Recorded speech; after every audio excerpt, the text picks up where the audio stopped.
के मुतालिक मालूमात हासिल करेंगे। बताइए तो भला, तस्वीर में हैवानात के बच्चों और हैवानात में कौन कौन से फ़र्क नज़र आ रहे हैं। इस तस्वीर में एक छोटा लड़की लड़का है, उनकी नशोनुमा होती हुई दिखाई दे रही है। वो बड़े होते हुए दिखाई दे रहे हैं, आखिर में वो बूढ़े हो गए हैं, ये हमें तस्वीर में दिखाई दे रहा है। तस्वीर में बच्चे जब है लड़का लड़की, उनके साथ में एक छोटा सा पपी है। पपी की भी हमको नशोनुमा होती हुई दिखाई दे रही है। साथ में मुर्गी का चूज़ा है। चूज़े के बाद में दूसरी तस्वीर में बच्चों की नशोनुमा के साथ साथ में मुर्गी की नशोनुमा भी होती हुई दिखाई दे रही है। बच्चों, इस तस्वीर में सिर्फ हैवानात की नशोनुमा नहीं दिखाई दे रही, बल्कि पीछे एक छोटा सा पौधा है, पौधे की नशोनुमा भी हमें होती हुई दिखाई दे रही है। वो छोटा सा झाड़ उसके बाद में एक बड़ा सा दरख्त में तब्दील होता हुआ भी हमें इस तस्वीर में दिखाई दे रहा है। नशोनुमा के ज़माने में कद, वज़न, ताकत वगैरह में इजाफा नज़र आता है। तमाम हैवानात की इस तरह नशोनुमा पाकर बालिग होने के लिए मखसूस अरसा दरकार होता है। इंसान की नशोनुमा के लिए आम तौर पर 18 से 21 बरस दरकार होते हैं, यानी हमारी नशोनुमा आम तौर पर 18 से 21 साल तक के होती है। मुर्गी, गाय, कुत्ते के बच्चों को बड़े होने के लिए कितना अरसा दरकार होता है, इस ताल्लुक से मालूमात हासिल कीजिए। एक अमल के ज़रिए हम नबातात की नशोनुमा को समझेंगे। एक गमले में उगा हुआ एक पौधा लेकर इसके सिरे को एक धागा बांधना है और इसका दूसरा सिरा कील या खूंटी को तान कर बांधना है। 10-15 दिन बाद इस पौधे का हम मुशाहिदा करेंगे और पौधे में होने वाली नशोनुमा को हम देखेंगे। पौधे की नशोनुमा देखने के लिए जो हमने धागा तान कर बांधे थे, हम देखेंगे कि थोड़े दिनों के बाद में धागा ढीला पड़ा और पौधे का ऊपरी हिस्सा थोड़ा हमें बढ़ता हुआ दिखाई दिया, जिसकी वजह से धागा ढीला हो गया। तमाम नबातात में ख़ास तौर पर तने की मोटाई और ऊंचाई में इजाफा होता है। नशोनुमा के दौरान कुछ नबातात की शाखें निकलती है, जबकि बाज़ में शाखें नहीं निकलती। तमाम जानदारों में नशोनुमा होने के बावजूद हैवानात की नशोनुमा मखसूस अरसे तक ही होती है, लेकिन नबातात की नशोनुमा जब तक वो ज़िंदा रहे तब तक उनकी नशोनुमा होती है। जानदारों में नशोनुमा जिस्म के अंदर होती रहती है, यानी जिस्म के तमाम हिस्सों की नशोनुमा होती रहती है।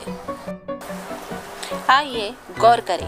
आम, बरगद, पीपल और बांस, नारियल, ताड़, इन दरख्तों की नशोनुमा में क्या फ़र्क नज़र आता है। नारियल के दरख्त की ऊंचाई बहुत होती है और इसमें ज़्यादा शाखें नहीं फूटती, जबकि बरगद के दरख्त में बहुत सारी शाखें फूटती है और वो बहुत ही ज़्यादा घना होता है। ताड़ का जो दरख्त होता है वो नारियल के दरख्त की तरह ही होता है, लेकिन इसकी लंबाई काफ़ी ऊंची होती है और इसमें भी शाखें नहीं होती। अब तमाम जानदारों की नशोनुमा होती है, लेकिन अच्छी तरीके से नशोनुमा होने के लिए ग़िज़ा की ज़रूरत होती है। नबातात सूरज की रोशनी की मदद से अपनी ग़िज़ा खुद तैयार करती है। ज़मीन से पानी, ग़िज़ाई मादे और हवा से कार्बन डाइऑक्साइड हासिल करके ये ग़िज़ा तैयार करती है। ये अमल नबातात के पत्तों में होता है। पत्तों में खिज़रा यानी क्लोरोफिल की मदद से सूरज की रोशनी में ये अमल होने की वजह से ग़िज़ा तैयार होने के इस अमल को शुआई तरकीब कहते हैं। इस अमल के दौरान नबातात ऑक्सीजन गैस खारिज करती है। नबातात के पत्तों में खिज़रे की मौजूदगी की वजह से वो हरे नज़र आते हैं। जिस तरह नबातात की नशोनुमा के लिए ग़िज़ा की ज़रूरत है, हैवानात को भी ग़िज़ा की ज़रूरत होती है। हैवानात में खिज़रा नहीं पाया जाता, वो अपनी ग़िज़ा खुद तैयार नहीं करते, वो अपनी ग़िज़ा तलाश करते हैं। बकरी, भेड़, घोड़ा जैसे हैवानात घास खाते हैं, जबकि शेर बबर जैसे जंगली जानवर सब्ज़ीखोर हैवानात का शिकार करके अपनी ग़िज़ाई ज़रूरत पूरी करते हैं। ग़िज़ा का इस्तेमाल और इसकी वजह से होने वाली नशोनुमा जानदारों की एक अहम खुसूसियत है। मुशाहिदा करके बहस कीजिए कि तस्वीर में आपको क्या दिखाई दे रहा है। अपनी नाक के पास या सीने पर हाथ रखिए। आप क्या महसूस करते हैं? सोए हुए कुत्ते के पेट की हरकत कैसी नज़र आती है? जानदारों को ज़िंदा रहने के लिए ऑक्सीजन की ज़रूरत होती है। ऑक्सीजन जज्ब करने और इसके इस्तेमाल के बाद जिस्म में तैयार होने वाली कार्बन डाइऑक्साइड खारिज करने के अमल को तनफ्फुस कहते हैं। मछलियाँ, सांप, चूहे, झिंगुर जैसे हैवानात में तनफ्फुस के लिए मखसूस आज़ा पाए जाते हैं, जबकि नबातात अपने तनों और पत्तों पर मौजूद खुर्दबीनी मसामात के ज़रिए तनफ्फुस का फ़ेल अंजाम देती है। तनफ्फुस जानदारों की एक अहम खुसूसियत है। जानदारों की अगली खुसूसियत है इखराज। हैवानात के जिस्म में होने वाले दूसरे कई अफ़ाल के दौरान बेकार मादे तैयार होते हैं। इन्हें फासिद मादे कहते हैं। इन फासिद मादों को जिस्म के बाहर खारिज करने के अमल को इखराज कहते हैं। हैवानात में इखराज के लिए मुख्तलिफ आज़ा पाए जाते हैं। नबातात में भी इखराज का अमल होता है। मसलन कुछ नबातात में मखसूस मौसम में पत्ते झड़ते हैं। नबातात के पत्तों में जमा फासिद मादे पत्तों के साथ गिर जाते हैं। आइए गौर करें, बबूल सीजन दरख्तों के तनों पर नज़र आने वाला चिपचिपा मादा क्या है?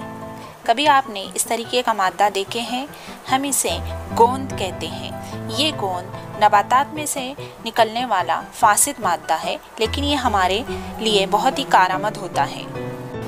एक अमल कीजिए, प्लास्टिक की एक शफ़ाफ थैली लीजिए, इसे तस्वीर में बताए हुए तरीके से इसे एक पत्ते पर बांधिए। 6-7 घंटों के बाद इसका मुशाहिदा कीजिए क्या नज़र आता है। थैली की अंदरूनी सतह पर पानी के कतरे नज़र आते हैं, यानी नबातात आबी बुखारात की शक्ल में पानी खारिज करते हैं। इससे साबित होता है कि अमल इखराज जानदारों की एक खुसूसियत है। बच्चों, इस सबक के इस हिस्से में हमने जानदारों की एक अहम खुसूसियत नशोनुमा यानी नबातात और हैवानात की नशोनुमा होती है ये सीखे।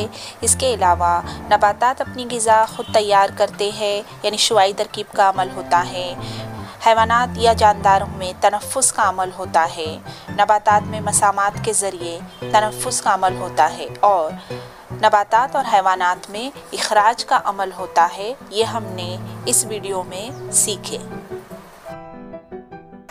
बच्चों, आपको मेरा ये वीडियो कैसा लगा? मेरे वीडियो को लाइक, शेयर और सब्सक्राइब ज़रूर कीजिए ताकि मेरी आने वाली तमाम वीडियो आप देख सकें।